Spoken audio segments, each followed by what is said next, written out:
വടികൊടുത്ത് അടിവാങ്ങിയ Hamas തീവ്രവാദികളുടെ സാഹസത്തിൽ കേരളത്തിലെ തൽപരകക്ഷികളും തീവ്രവാദ വ്യഗ്രതയുള്ള പാർട്ടിക്കാരും അഭിരമിക്കുകയാണോ എന്ന സംശയം ഉയരുകയാണ്.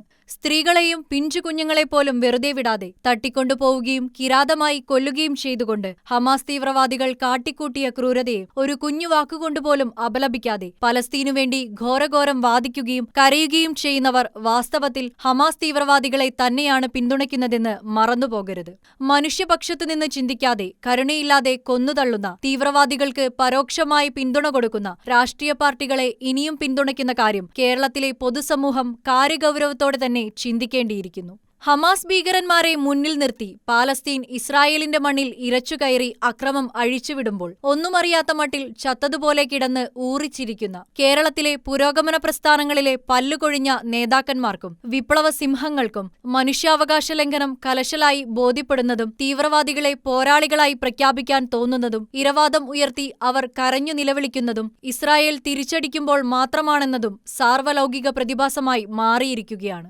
തീവ്രവാദ അജണ്ടകളെ മുൻനിർത്തി കളിക്കുന്ന ഒരു പ്രത്യേക ജനുസിൽപ്പെട്ടവരുടെ മുൻപിൽ ഏറാൻ മൂളി നിന്നില്ലെങ്കിൽ അധികാരത്തിന്റെ എല്ലിൻ കഷ്ണം നുണയാൻ കഴിയില്ലെന്ന തിരിച്ചറിവിലായിരിക്കാം ഇപ്പോൾ ആസൂത്രിതമായ പിന്തുണകളും രോദനങ്ങളുമായി കേരളത്തിലെ രാഷ്ട്രീയ പാർട്ടികൾ ഒന്നൊന്നായി കളത്തിലിറങ്ങുന്നത്. കേരളം ഭരിക്കുന്ന CPM മനുഷ്യക്കുരുതികളെ അപലപിക്കുന്നതിനു പകരം ഹമാസ് ഭീകരരെ പരസ്യമായി പിന്തുണച്ചും അറപ്പില്ലാതെ ന്യായീകരിച്ചും അവരെ പോരാളികളെന്ന് വിളിച്ച് അഭിനന്ദിച്ചുകൊണ്ടും അവർക്കുവേണ്ടി കണ്ണീരൊഴുക്കിക്കൊണ്ടും രംഗത്ത് വന്നത് പൊളിറ്റ് ബ്യൂറോ അംഗം MA ബേബിയുടെ നേതൃത്വത്തിൽ തന്നെയായിരുന്നു.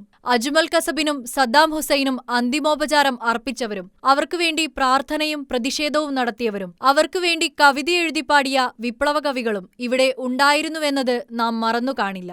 അതിനു പുറമെ ഇതാ ഇനിയൊരിക്കലും കേരളത്തിൽ CPM അധികാരത്തിൽ വരില്ല എന്നുള്ള തിരിച്ചറിവിൽ മുഖ്യമന്ത്രിക്കുപ്പായവും തുന്നി കാത്തിരിക്കുന്ന കോൺഗ്രസ് നേതാവ് രമേശ് ചെന്നിത്തലയും കോൺഗ്രസ് പ്രവർത്തക സമിതി യോഗത്തിൽ പാലസ്തീനെ പിന്തുണയ്ക്കണമെന്ന് ശക്തമായി പ്രസ്താവിച്ചുകൊണ്ട് രംഗത്ത് വന്നിരിക്കുകയാണ്. പാലസ്തീനെ നിങ്ങൾ പിന്തുണച്ചോളൂ, ആർക്കും ഒരു വിരോധവുമില്ല. പാലസ്തീന്റെ മനുഷ്യാവകാശങ്ങൾക്ക് വേണ്ടി വാദിച്ചോളൂ, അതും വളരെ നല്ല കാര്യം. എന്നാൽ പാലസ്തീനിലെ ജനാധിപത്യ ഭരണകൂടത്തിന്റെ പോലും ഭാഗമല്ലാത്ത ഹമാസ് എന്ന കൊടും തീവ്രവാദികൾ ISISനെ പോലും ലജ്ജിപ്പിക്കുന്ന വിധത്തിൽ ചെയ്തുകൂട്ടിയ ഹീനപ്രവർത്തികളെ ഒരു കുഞ്ഞു വാക്കുകൊണ്ടുപോലും നിങ്ങൾ അപലപിക്കുന്നില്ലെങ്കിൽ, അവരുടെ വൃത്തികേടുകളെക്കുറിച്ച് ഒരു വാക്കുപോലും ശബ്ദിക്കാൻ നിങ്ങൾക്ക് കഴിയുന്നില്ലെങ്കിൽ, നാളെ നിങ്ങൾ അധികാരത്തിലിരിക്കുമ്പോൾ ഈ കൊച്ചു കേരളത്തിൽ ഇപ്പോഴേ പ്രബലരായ തീവ്രവാദികൾ അക്രമം അഴിച്ചുവിട്ടാൽ, ഇതര മതസ്ഥരുടെ തലയറുത്താൽ, നിങ്ങൾ അപ്പോഴും അവരുടെ പ്രവൃത്തികളെ എന്തെങ്കിലും തൊടുന്യായം പറഞ്ഞ് ന്യായീകരിക്കും എന്നതാണ് കേരളത്തിലെ പൊതുസമൂഹത്തെ ഭയപ്പെടുത്തുന്നത്.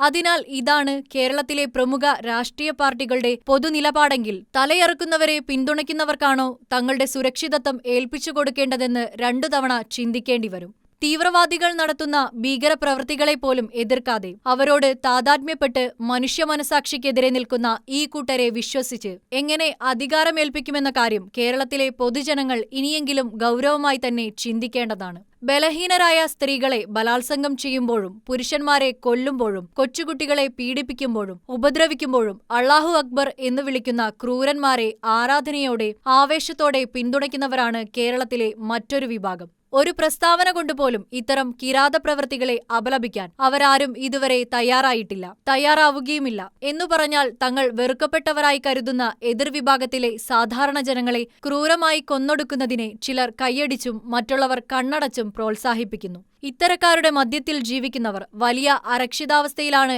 എന്ന കാര്യവും ഓർമ്മയിലിരിക്കട്ടെ. എന്നു വേണമെങ്കിലും എപ്പോൾ വേണമെങ്കിലും ഹമാസിനെ പോലെയോ ISനെ പോലെയോ ഉള്ള തീവ്രവാദികളാൽ ആക്രമിക്കപ്പെടുമ്പോൾ കേരളത്തിലെ രാഷ്ട്രീയക്കാരും തീവ്ര മതചിന്ത പേറുന്നവരും നിശബ്ദരായി നിൽക്കുമെന്ന് ഉറപ്പാണ്. അന്യമതസ്ഥരുടെ ചോര കൊണ്ട് ദൈവത്തിന് ബലിതർപ്പണം ചെയ്യണം എന്ന് ചിന്തിക്കുന്ന കിരാതന്മാരെ പിന്തുണയ്ക്കുന്നവരെ അകറ്റി നിർത്തണമെന്നും അധികാരത്തിനു വേണ്ടി മനസാക്ഷിയെ വഞ്ചിച്ചുള്ള നാവാട്ടങ്ങൾക്കപ്പുറത്ത് മനുഷ്യപക്ഷത്തുനിന്ന് ചിന്തിക്കുന്നവർക്ക് മാത്രമേ സാധാരണക്കാരന്റെ വേദനകൾ മനസ്സിലാക്കാൻ കഴിയുകയുള്ളൂവെന്നും കേരളത്തിലെ പൊതുസമൂഹം ഇനിയെങ്കിലും തിരിച്ചറിയട്ടെ.